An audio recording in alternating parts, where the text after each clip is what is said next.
Sorry about missing the show last week, guys, but when something has to give, it's unfortunately this show, and last week has been, interesting, to put it mildly. And as always, my refuge from the real world is playing video games, and I've been playing a new video game lately. And that's actually what we're going to be talking about.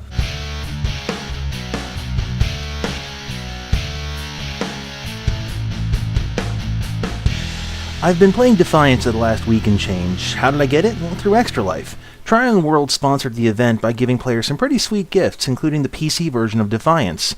Those who've been watching my show for a long time know that I'm not really a first-person shooter fan, but I've been trying this one out and kind of liking it. The reason is because this is the first MMO that at least I've ever played that has gunplay as its core mechanic. Now, a lot of you longtime viewers might remember a long time ago I did a video talking about putting snipers into World of Warcraft. Here it is.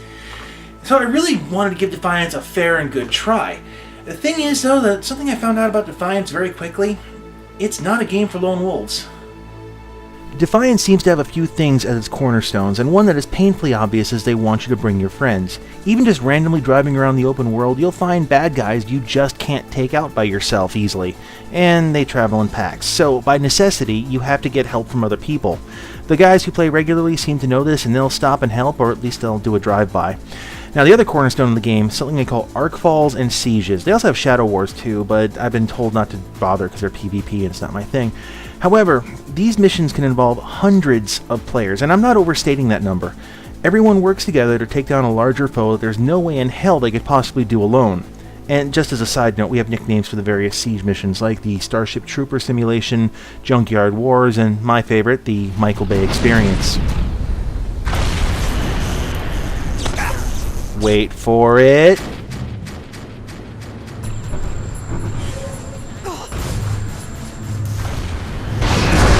There we go. The teamwork aspect is really driven home in the mechanics of the game, so if you go down, anyone can pick you back up and get you back in the fight. If you're doing a side mission by yourself, anyone can drive up and help. The game seems designed to want to foster community and teamwork. At least about 80% of the game does. And you can have a lot of fun in this game just doing sieges and arc falls, and I'd imagine shadow wars too, if that's your thing. But in order to really experience more of the game, as well as open up several parts of the map, you need to do the story quest line, and as of this recording, I have yet to finish it. Why? Because there's a roadblock. I admit, I'm not the best first or third person shooter player. Again, I prefer doing it for real over video games, so having my friends along to cover my weaknesses? Awesome. We worked really well together, we each played our role, and we had a great time. But this all went straight into the garbage pile when I hit that first choke point in the story mission. Now, I don't have footage from that one, but there are several more as you progress, so I'll just show you one from later on. Up to this point, you grouped up with up to 4 people, and you did story missions until you get to these instances. Now, once you're in them, you have to finish the task alone, and you've got a fairly useless NPC to assist you. Now, this particular mission is called Bullet for a Bad Man. This was my brick wall. I Twitter-sploded at this and damn near uninstalled the game because of it. I spent multiple hours trying to pass this mission. I tried different guns, different loadouts, different tactics, nothing was working. When I looked for advice, I saw some real gems in the Defiance forum, including this oh-so-helpful user who said, "I'm gonna resist telling you to play another game." Dude, you just did. Most of this so-called helpful advice was L2P, or this game is so easy you suck at life if you can't pass this. The attitude's pretty toxic, and it's not entirely out of place from other shooter games communities. It's actually pretty tame compared to the COD kitties, so at least Defiance has that going for it. My problem is that the attitude fails to address the larger problem. These missions are jarringly out of place to the rest of the game. Again, Defiance is a team and group-based MMO. Just play it for an hour. It's painfully clear that your odds of survival increase with teammates. And yet, the game has these mandatory choke points where you have to run missions solo to progress. The whole thing has made me wonder, why was this a design decision made by the people at Tryon Worlds? Why would you build a team-based MMO and have unskippable solo content in it? I've racked my brains, and this is pretty much what I've come up with. I suppose I could write to Tryon and ask them what the hell they were thinking, but past experiences with other game companies tells me that nobody wants to explain their decisions. So I can only go from evidence and try to draw conclusions. Now, I'll admit these conclusions may have flaws, but it's the only model that makes sense to me, so here we go. Now, understand that unless you pass these solo missions, you cannot continue the game. The world literally has blockades in place that you have to play the story mode to get rid of, and unless you pass the solo missions, you run out of side missions and you're just left with random encounters and arc falls in one area only. So with that in mind, these choke points could be a skill check. Sort of a you must be this tall to ride this ride kind of thing. This instance I'm showing you right now, the skills you need to pass it include CQB, fighting horde mode, and using objects to block incoming rounds, and honestly, you can use blind luck.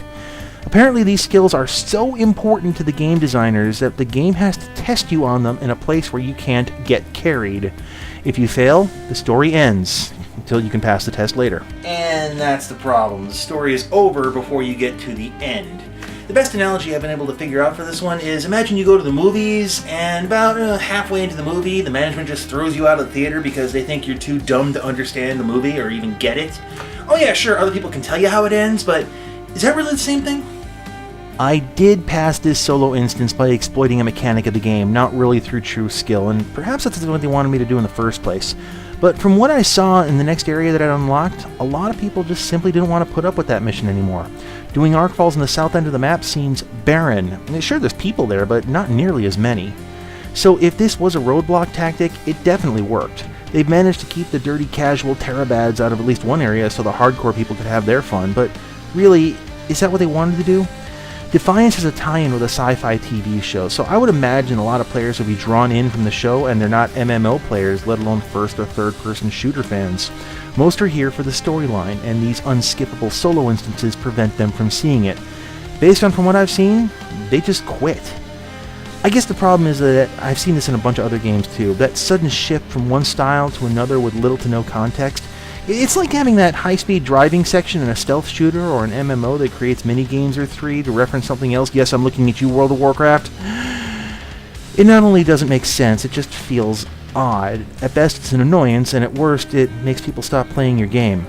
The ironic thing, at least to me, and let me read this from the website, gun your way through an intense open-world campaign and vast multiplayer modes. So this is a selling point for them. They wanted to build a community around their game and probably around the TV show as well. And yet, you have these solo missions that are mandatory. Cannot skip them. And from what I've seen, a lot of players just hit that point and they bail. You can't build a community by building stronger monsters. And you also can't build community by changing gears abruptly on people. Consistency, that's all I'm saying.